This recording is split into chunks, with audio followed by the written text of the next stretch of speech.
Hello friends, how are you and how's your gardening going on?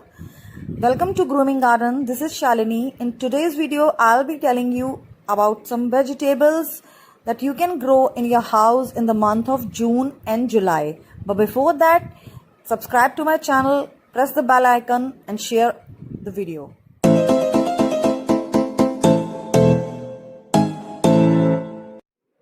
We all have a desire to grow fruits and vegetables in our home free from chemical and pesticide.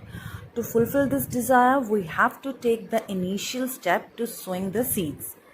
Sowing the seeds at the right time will result in the growth of vegetables. It is important to sow the right seeds at the right time.